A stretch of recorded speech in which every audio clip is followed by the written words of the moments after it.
Det handler om La Liga, som har oplevet en økonomisk vækst, der nærmest bare er eksploderet.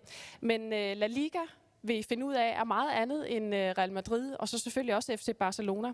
Og derfor er den næste, der kommer herop på scenen, vil komme ind på, hvordan La Liga vil bruge fremtiden på at styrke selve ligaen, altså ikke kun Real Madrid og FC Barcelona.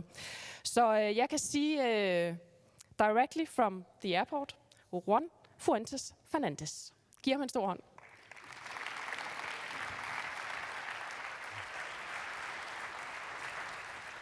Thank you. Yeah, I just came from the airport half an hour ago. I was 10,000 miles up. So thank you very much for the invitation. I think it's great, these kind of conferences that are being organized every year to generate conversations, networking, ideas, especially in a crowd like this. I read in the news that there are more than 60 communes today, and I think around the same number of federations. So I think it's great to open up these debates. So my name is Juan Fuentes, and I am going to talk about how the power of sports can transform societies and some examples about how we are doing this with La Liga. I am based in Copenhagen. I oversee the development of La Liga in Scandinavia, and I also work in banking, in law firms, in international market development. I am an investor and instructor in some universities here in Copenhagen Business School, in the Stockholm School of Economics. But a role I want to highlight I've been having all of my life is as a volunteer. I've been volunteering since I am 13 years old. And I say this because I know in this country, because I live here, volunteering in the sports industry is something very important. I think there is 380,000 plus volunteers. So volunteering in the Danish sports economy is, I think, very relevant. And I actually volunteer here in an NGO called Green Kayak. I don't know if you know them. So I clean during summer times in Copenhagen. I go and clean the canal with this association. So I also do my volunteering here. And I think it's important in order to share my thoughts that we decode a little bit societies, because I believe in sports, especially in football, in elite football, sometimes we are a little bit egocentric because we have a great product, great teams, and we all speak about ourselves. But in order to develop off the pitch, we need to understand the societies we are living in. Also, the societies, the communes, the plus 60 communes that are here, I think they need to understand a little bit more the sports properties, the sports organizations, and how we can work together. So decoding a little bit the society, I think it's very relevant from a market perspective to see all of these generations, because these are the generations that more or less are right now alive. From the market perspective, this is how they call them. But what is relevant is how they are adopting technologies related to entertainment, to something more convenient, portable, and with endless solutions. So especially conveniency, because on the left, in the older generations, they went to the cinema. The new generations, the content, the cinema goes to their home. Speaking about Denmark, I've been in Copenhagen a little bit more than a year, and in order to develop in this country, I did my market research, and these are some things that I always keep in mind when I try to develop projects with different stakeholders. I already saw some familiar faces that we are working with. And so these are things, values, assets, thoughts that I think are important, to me at least, to La Liga, about the Danish market. Denmark is the #1 digital competitive economy in the world. According to this ranking, Denmark ranks second in gender equality index, according to the European Index for Gender Equality. Copenhagen is also one of the most LGBT-friendly cities in the world. There are 7,000 Spaniards in Copenhagen. Imagine how interesting this is for La Liga, for the Spanish Football League, that we have 7,000 people living in Copenhagen that are from Spain. So sometimes it's really interesting to analyze even immigration to understand and to grow a sports property. And last but not least, Denmark is the preferred tourist destination. Sorry, for Danish, Spain is the preferred tourist destination. And just to make sure if these statistics might be right or wrong, can you raise your hand if you have been to Spain, please? So yeah, That means that this makes sense. When it comes to football, some of the DBU colleagues are here. Congratulations, because I think football is developing and is growing in this region. I just took this from the DBU LinkedIn profile.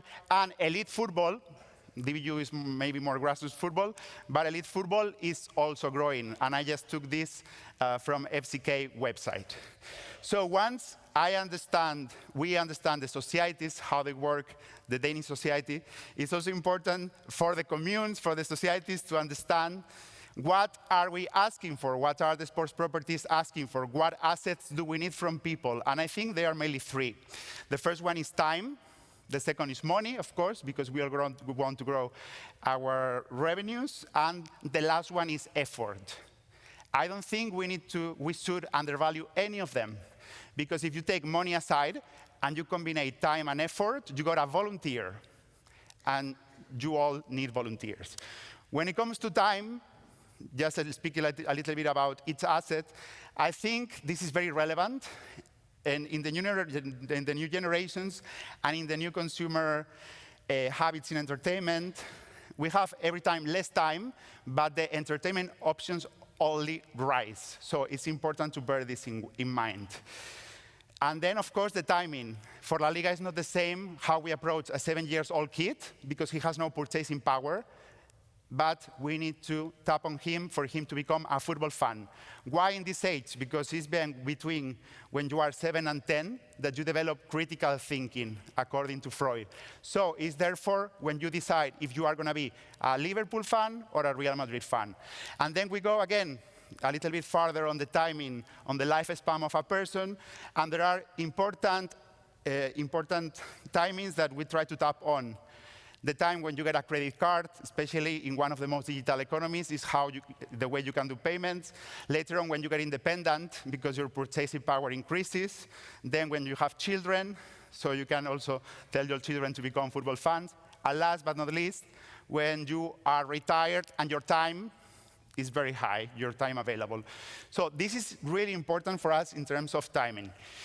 In terms of money, I always say, the biggest challenge of the sports industry is to transform fans into clients. And there is, I think, sometimes a little bit of misunderstanding. But if you are following La Liga on Facebook, but you are not paying TV2 in Denmark, you are not our client, you are just our fan. If you are watching Real Madrid or FC Barcelona in a pirated channel, you are a fan, but you're not a client, and you are damaging the sports industry. So for us, it's very important to keep this in mind, and to bear in mind that also customers, clients, what they want is satisfaction, great experiences. I will be later today talking about this in another seminar, and to be connected in a digital world. And brands, sponsors, what we are all looking for as well, nowadays, they want return on investment. So they not just want your logo, their logo on a t-shirt. And when it comes to effort, I think this is very relevant here, especially because of I read in the last report of DIF, the number of volunteers in this country is really, really high. So we need to understand what triggers make a person to become a volunteer.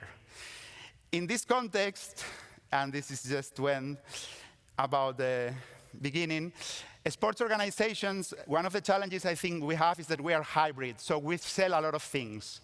We sell media rights, so we are media organizations. We sell experiences. We sell sponsorships. We are event organizers. We are real estate as well, a company, because sometimes we have a stadium and we need to make it full. So our nature is hybrid and very complicated. And elite sports, especially, we are headhunters.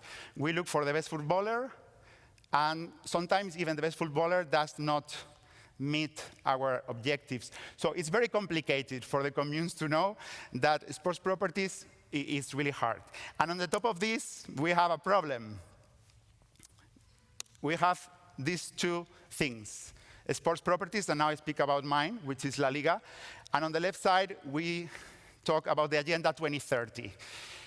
The Sustainable Development Goals that the United Nations established for 2030, and how important is the accomplishments for the future of society. And here, I think there is an inflection point, because I think sports properties, we do have something that they don't have. The UN, even the governments, which is notoriety. Because you tell any person that is kind of a football fan, tell me 5 or 10 teams of La Liga at least, they will tell you. If you tell a person, can you name 5 sustainable development goals? It's very hard.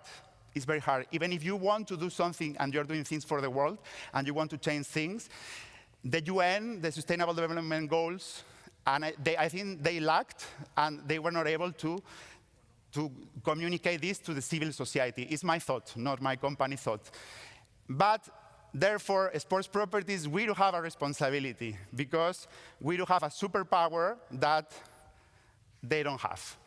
In that sense, how we are working in La Liga, which I think is very interesting to share, we are working on ESG policies internally in our policies, in our regulations towards our team, in all of these matters that you can read here. Equality, responsible purchase, accessibility, fight against discrimination, compliance, privacy, security, fights against violence, integrity, and environment, waste management, water management, sustainable constructions.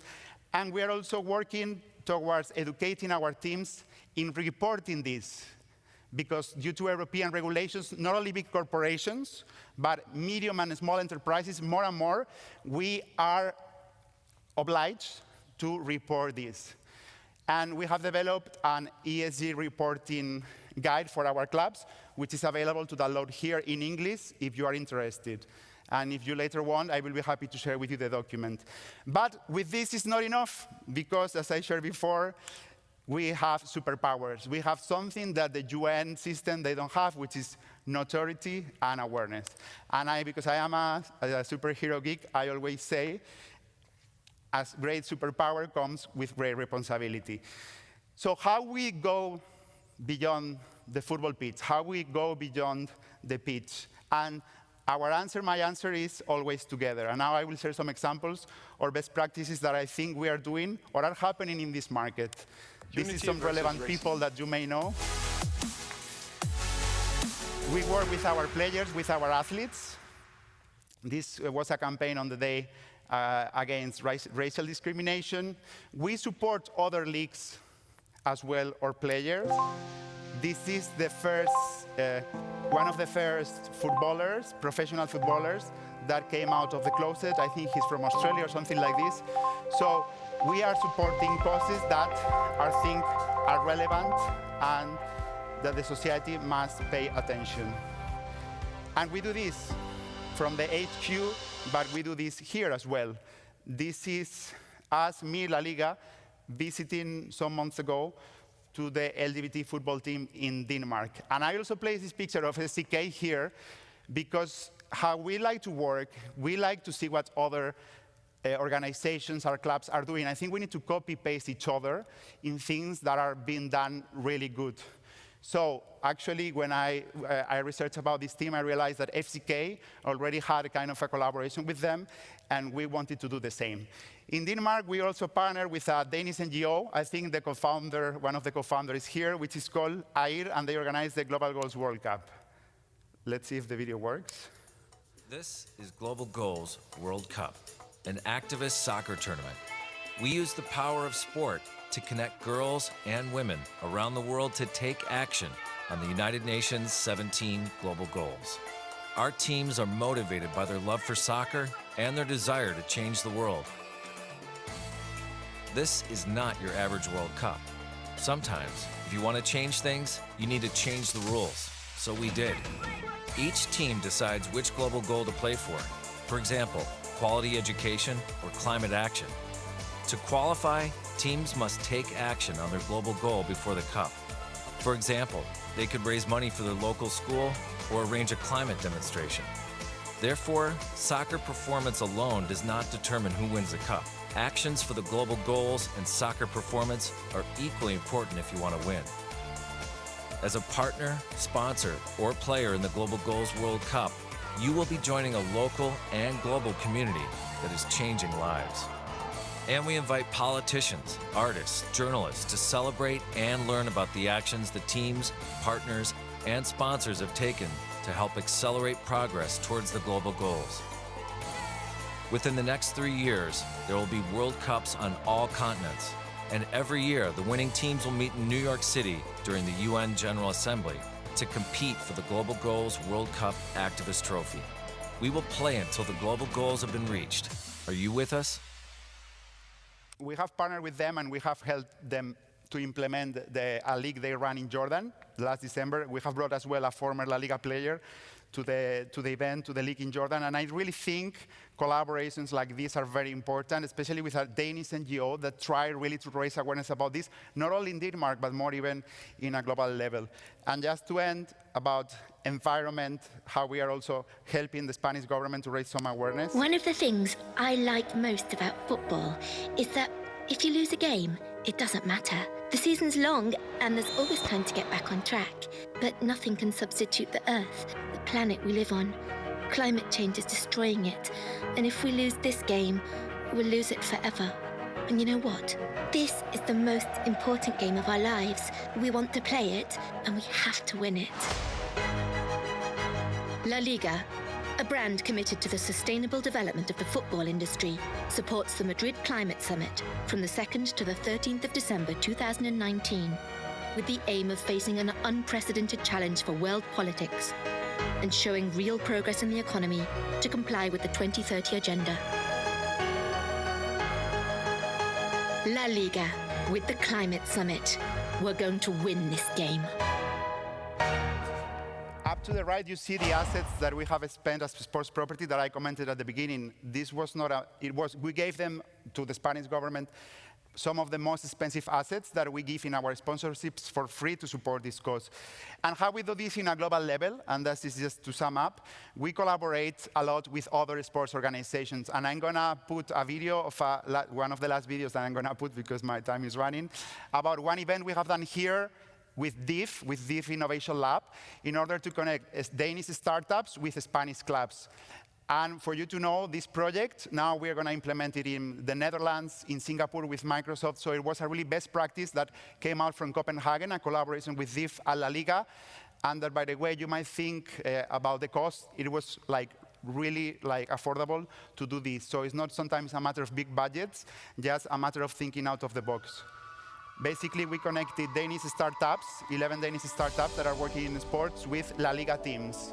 And it was a very fruitful collaboration, and some of the La Liga teams are already now in touch and developing conversations with Danish startups that they wanted to export to Spain, their projects and solutions.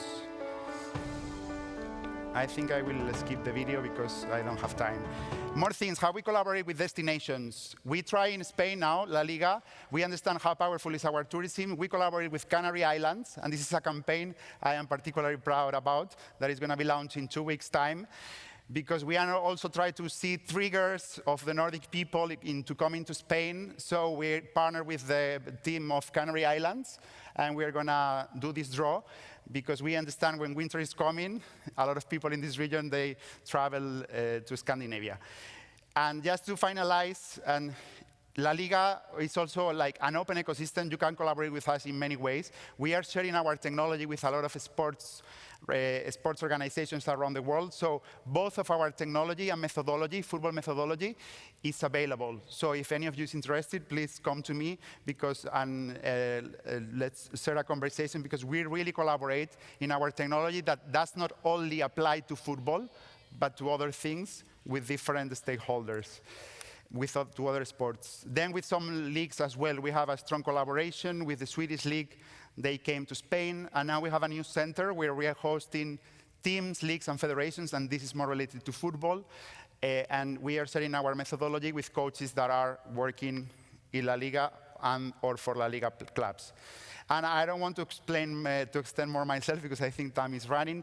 Just to end up, today I have another session where I will be talking about what La Liga clubs are doing in order to develop off the pitch. And I think after tomorrow, I'm going to talk about our ecosystem. Last but not least, and this is when I want to also put my hat of volunteer, because I understand that in this economy it's very important. If you want inspiration, share a thought, or a conversation with me, happy to do it on a volunteer base. And if you want also to be in touch with La Liga, you know that I am based in Copenhagen. I live in this country, which I love it. I just need to take some Danish lessons, but probably next year I will be able to share some thoughts in Danish as well. Thank you very much.